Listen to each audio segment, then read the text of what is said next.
from the hardware space back to the software. And I'm very happy also the second talk on AI today.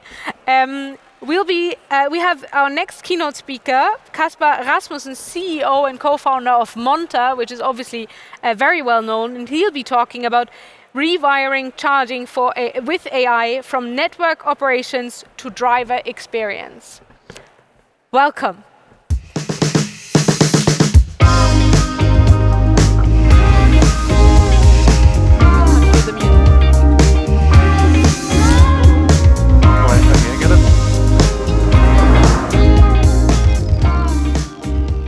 Okay, hello everyone. It's interesting to stand on a stage like this, and it sounds like there's no sound on, but I hope you all can hear me. And today we're going to talk a little bit about AI.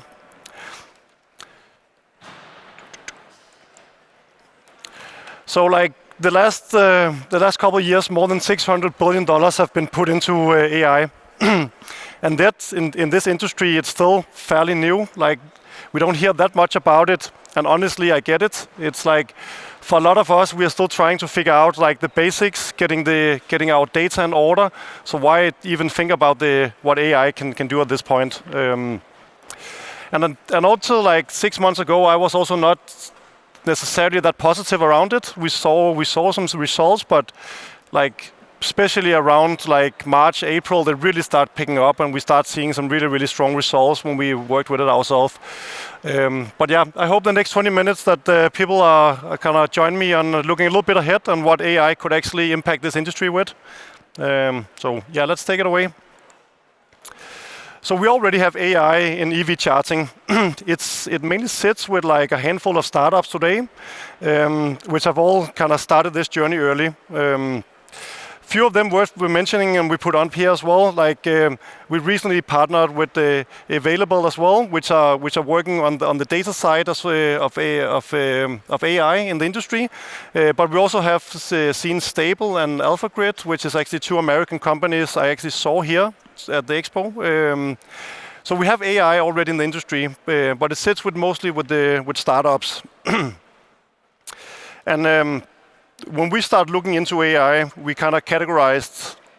We start categorizing like what topics would it actually be very helpful to solve with, and we looked at all the different parts about our industry and Monta, and decided like, okay, this is how we really feel like that will be highest impact if we solve things with AI. So all the way to the right, and the top priority would be like, okay, that we all spend quite a lot of money on customer support and EV driver support today. What if we could like automate a lot of that? That would be great. The next one is like the second line support. Like we all have engineering team, network operations centers, etc., which is spending quite a lot of time analyzing the OCP logs, the charging logs, all the data around your networks to try figuring out what actually happens when things are not going as planned. We all have customers or CPOs which are spending a lot of time on like looking into like pricing and how to optimize that.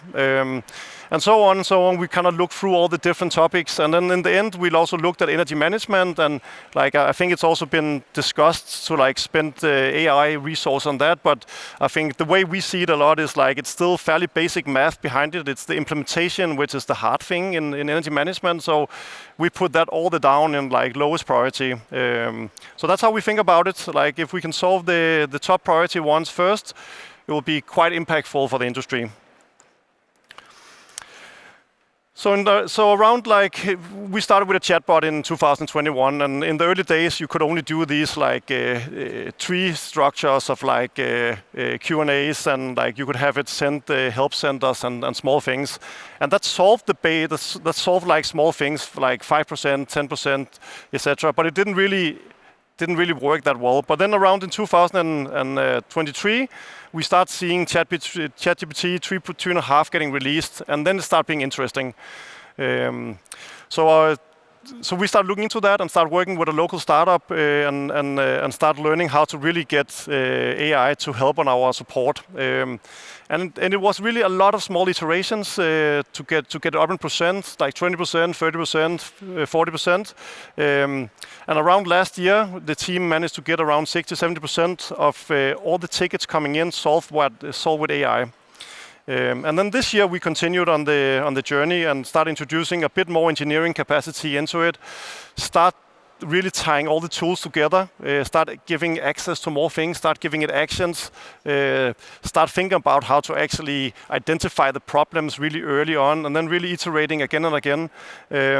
Still without kind of developing a platform ourselves. Really just using the tools which are out there, stitching that more and more together. And now with ChatGPT5 and the newest updates as well, we actually see like 75% resolution rate in our customer support done by AI. So very, very drastic in the improvements over the years. So I think that's a really obvious one to get started on, and I think there's a lot of opportunity for everyone to start looking into that. But what we learned really right away was like that if we have different tools all the way through our like platform or through our like user journey, which one tool is doing customer support, another tool is doing pre-sales, another tool is sitting and analyzing the data.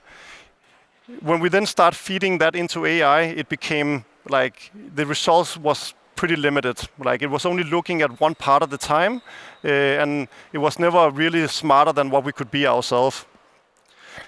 But then we start testing out and saying like, what if we start actually pulling all the data in from the different sources we have and start feeding that together into the AI.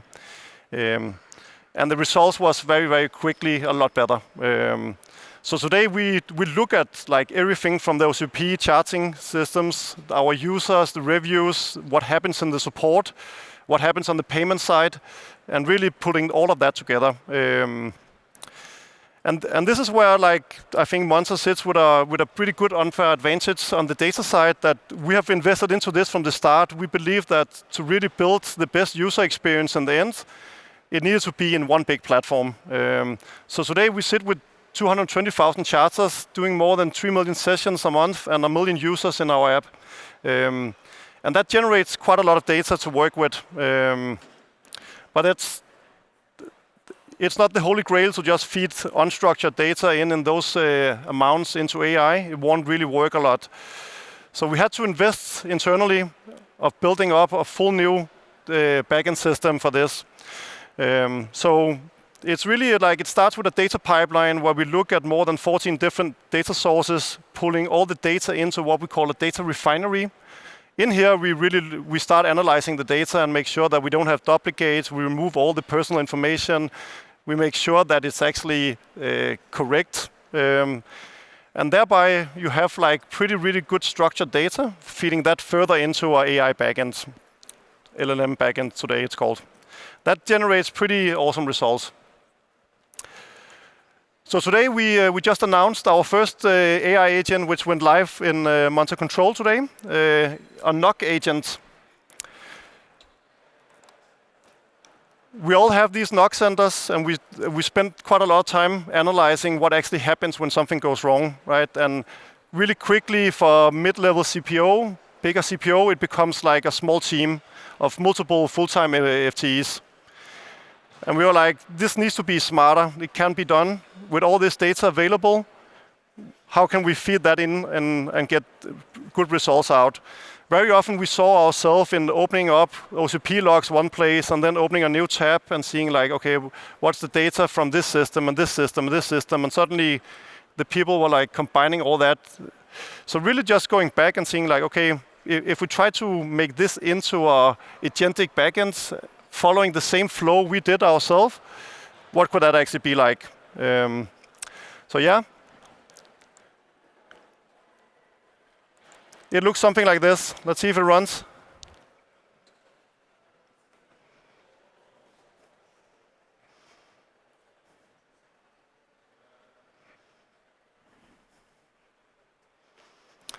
So here there's a charting session which didn't go as planned. So the person goes into Monta Control, clicks on Analyze, it opens this new pop-up, and in here it will start going through, like, what data do we have available, what do we know, and then it starts coming up with suggestions of how to actually solve this afterwards. Here you can see there's like multiple elements in, like hardware manuals, like it's going into firmware versions, etc., etc. But let's break that down a little bit. So the system we built ends up being like a big orchestration of agents, like a network of agents. All of them have its own job. So one of them goes into the logs, another one goes into the payment terminals, one checks the hardware manuals, etc., etc. Right? And that builds up like a network of agents, multi-agents. And the data we pulled in here was like obviously the OCP logs in the rawest format you have. What was the configuration on the charts at that point? All the OCP configurations, we need to know about them as well. Was there any kind of smart charging profile set up? Any load management? What was the firmware version at that time? We also look out in the entire Monta network and see like what other firmware versions is used from this hardware brand and how are they performing. The hardware manuals, it's also a very interesting one. Like AI is really good at analyzing 100 pages of manuals. So can we find anything in there to help us? And really just adding on all these like data layers. That's where a lot of the magic happens, right? So, but just going through it as well, like the pricing, we also know how the user interacted. You can use the user analytics through the mobile app, like what actually happened, how did they interact with the app, did they give it a bad review afterwards, did some of it land in our support? We also integrate on the telemetric side on the vehicles. More than 100,000 vehicles is connected with Monta. So we can also see the other side of the charging. Like what did the vehicle say? Like did it get energy? Did it not? Was it not ready? Was it a home installation with solar panels and solar charging ongoing? Like so really like thinking about all the different things you would start analyzing and start adding that in yourself. But if we just kind of break that up a little bit, then what we asked it to do is like come up with the root cause, like, and it will do that. Come up and say this is exactly what we found, and then like the summary. But also we said like you have to prove it, right? We all know that AI very quickly will start coming up with funky things. So you need to prove that this is exactly what happened, right? So that's the evidence piece. Afterwards, it will analyze the firmware, as I said, like and come up and say like, so this is running this firmware version. We only see a successful rate at 80% or 82% here. If you upgraded it to the next version or to the previous version, it might give you a better results. That is extremely valuable information for the NOC agent or for the operator here to sit with this kind of context about how is this hardware actually performing across all other networks on Monta. The hardware manuals inside, like we all seen these like vendor codes, error 55. What does that mean? And then someone has to sit and look that up somewhere. This now just gets kind of injected straight in and say like, this means exactly this thing. We read that in the manual and now we put it in here. So all of this comes together now, and we tested it out for ourselves the last month, and our own internal team have been like mind blown on how precise it actually ends up being. Of course, a lot of testing and a lot of validation from the team, but it's in a really, really good state today. I'm very proud of what we took to market here. So for the Monta customers, test it out. It's live already. The next one we are working on right now, and this is launched internally, and we hope to take that to our customers already in this year. It's the data agents. So we all try these things where like to make this decision, we would like to have this kind of information in front of us. And the way it works in a lot of companies is like they will ask an engineer or a data science person, data analyst to come up with this data. We already provide a lot of data to customers. You can download CSV files. We have a full data warehouse where the customer can just access with SQL and build BI on top of it. That's the API. We also provide a lot of dashboards. But with the data agent, we also provide now a way where you can just communicate directly with AI, and in behind the scenes, it will then figure out what do we think you mean, how would you query that data for you, and then actually give that back. So that should look something like this. give me the top 10 reasons for failed charges last 6 months in Sweden. Then it identifies that, okay, this is the table we should look up in. This is a SQL query it will write, and then it will provide the data straight away. So this is pretty powerful as well. Very quickly, you become your own data analyst, and that way you can kind of move a lot quicker on decisions and figure out what is wrong. I've used this a lot myself to like pull out different statistics from Monta, and the team is already using this day to day. So this is just a start, right? With these 2 agents, we believe that we really give 2 pretty cool things to our customers. And the next things will really be to like, okay, now the actions you get out of this, what can we do with that, right? Should we just execute them right away? We all know that could be a little bit scary, but maybe we schedule them. So like if it's a firmware update, a reboot, we schedule it, and then you'll have to go in and approve it. The next thing is like, can you set up like a system where other agents can talk to each other, MCP, the language between the LMLs. If you have all this, can you then start predicting? And then in the end, you can actually build up like this more or less like, I'll say like a system where AI agents will run a big part of your operations. So we believe like in the near future, you would actually be able to run fairly large networks with a lot less FTEs involved, people involved, and the quality would only be higher because this will be kind of scanning the system 24/7. It will coming up with suggestion. We'll still need a human in the loop, but it will just be way more efficient for everyone to work with this. So that's what I have for you today.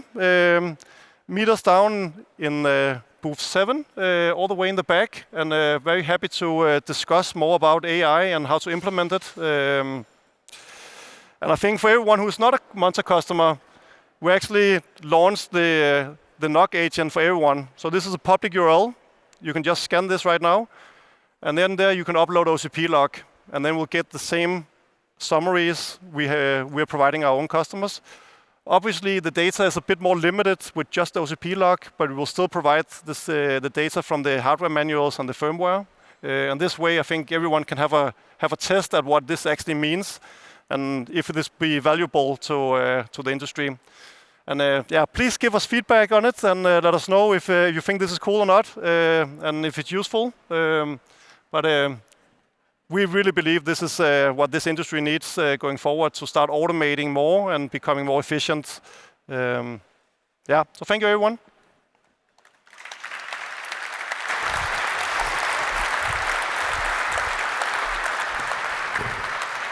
Thank you so much.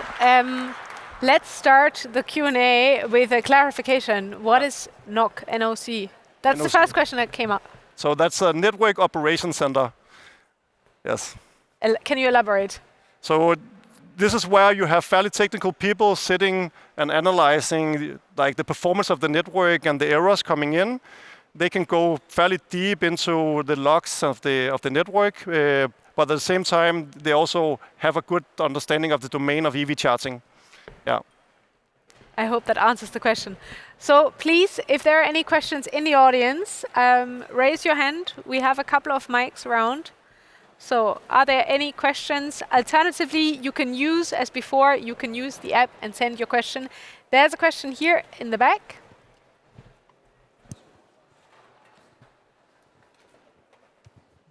Hi. So you've gone all in on agentic AI, which is great. One of the challenges there, though, is aggregation, because each data point is for a single interaction. I wondered how you had weighed doing agentic AI the way you've done versus more traditional analytics use cases like predictive AI, which is also like very underutilized in the industry. Mm-hmm. Yeah. So I think it's like when we start looking into it and we start testing out how we got the best results, very quickly we ended up in the agentic. But actually, like if you saw the 2 agents here, like the first one of the NOC part is actually a workflow within that. So it's pretty structured in what it should do and what it should output. While the other one on the data side, that is more open-ended and you can continue to go with it. but I think for us it was like we ended up actually reprogramming the entire thing 3 times before it gave us the results we wanted. So we were through a couple of phases trying out different things. So yeah, it ended in like that. Any more questions from the audience? Claudio, there's a question in the front row. There's another one here. Yes, please. Hi. One question, how do you make sure that the language model doesn't hallucinate? For example, if you export the last CDRs of the year, like there's hundreds of thousands CDRs, and yeah, somehow, or how do you, or did you make sure that the CDRs are actually correct, what is in your database? So I think on the first question, like you can't inject 100,000 CDRs into a prompt. That's not a context window which kind of makes sense of doing that, right? So you need to cut it way more up and do much smaller prompts at the time, and then feed that back into the loop, right? But I think the way we tested in the end is like that we have what we call a LLM judge. So when we feed it questions and answers back, we have also a data set we never trained it on. And that's what we will then use to kind of verify that it's coming back with decent results. But also the evidence part is one of the extra validation steps there is to make sure that it has to think about the evidence, but it also shows that to you. In that way, we hope that like both we have validated it, but also you get another kind of check mark on a checksum that this was the correct one. I hope that answered it. Maybe I can follow up. Yeah. Or did I understand correctly that you can ask the data analyst to give you all the CDRs from the last year? So the output would be like tens of thousands CDRs, right? So there's a limit to how much we would allow it to pull out at the time. So right now, I think we're playing around with a number around 500, but that would probably be table dependent in the end. Yeah, so it wouldn't make sense to be able to pull out 1 million records. That's not helpful. They need to aggregate it through the database then, and then give the LML a much more aggregated data set to work with. Okay, thank you. Hi, Casper. Claudio here from Rewiring. I wanted to ask, I think Denmark and the US having their little, how should I say, conflicts, Ørsted and otherwise Greenland. I think you moved to the US recently as well. How do you see our industry's state in the US at the moment? And secondly, what's your strategy in the upcoming years for energy management? What does excite you? Okay. 2 very different questions. So Monta started up in US last year, and it's been a really good entry in the market, and there's a lot of business to be done for us coming in as a new player. It's a big market. There's a lot of cars already, but obviously the car sales are stagnating, and everything which is happening in the political scene is putting a lot of stress on the industry. So we don't see that US is going to be growing the same way as Europe in the upcoming years. So for us, it's like now we entered, but Europe is where we're going to build a business the next few years. On energy management, I think what really excites me is actually on the grid side of it. Like that we have now managed to do in a couple of countries, aggregate all our mainly AC chargers into what we call power bank. And there we are out bidding on the grid services locally, which is starting to work very well and starting to be very reasonable revenue streams from that as well. We invested years in it now to get it good. It's a hard thing to do across that much different hardware which Monta sits with, but it's running now, and we're starting to see really UK and Denmark picking up on that. But for us, it really started at like you need 50,000 chargers in a market to be relevant for the interesting markets. So it's not really something for everyone right now, right? You need some scale, and in the large market, it's even in DSO zone, so like more local. But I think that side of it is really interesting, and for us, that's the baby steps into a vehicle to grid eventually one day. So big hope on that, and it's also really technically a big challenge. So keeps us up. Thank you. Thank you so much. Do we have any more questions from the audience? If not, I would like to ask another question, and that is, you seem to be embracing the AI sort of technological development full-heartedly. So I wonder, how does it change your company? Like right now, we have new technology coming out every day, new models, and so on. And it really looks like it must turn the company also upside down because roles are changing and stuff. Yeah. So how has Monta changed in the last year with respect to all these new tools and solutions that you're developing? Yeah, a very good question, and I think like we are still learning every day here as well. It's there's no like playbook for this right now, right? So I think it started with really trying to get people excited about it. So that was the first step, and now the second step have been to like formalize it more in the different departments, but also to be honest about where you're going to invest in front of the curve and where you're just going to sit and wait for the next tool to come and use it, because it goes so freaking fast. Like so, you can't we can't be in front of all departments right now. Yeah. But for sure, like it's a game changer, and I think for a lot lately, it's also been a lot of fun to get under the skin, because the results are showing. But you need to invest a lot of time into getting good at it. So it's very exciting. And I have a final question now, again on the NOC. Can the NOC agent handle vendor-specific diagnosis logs from chargers, since some report errors in OCPP events, while others only in the internal logs? Can you follow? Yeah. So on some hardware manufacturers, they're not exposing all the details through the OCP logs, and then in this case, that's not part of the data set available. In the Monta control, we would be able to do deeper integrations into certain and pull out other like more low-level logs. It's not in scope right now. We believe that that OCP level really needs to be where the industry meets and make sure that the data is exposed there. So yeah, in theory you could add it, but it's not in the scope. So whoever asked, feel free to find Casper at his booth. Yeah, please. Thank you so much, Casper. Great session, and we're very excited to see where this goes in the next year or two. Thank you. Thank you.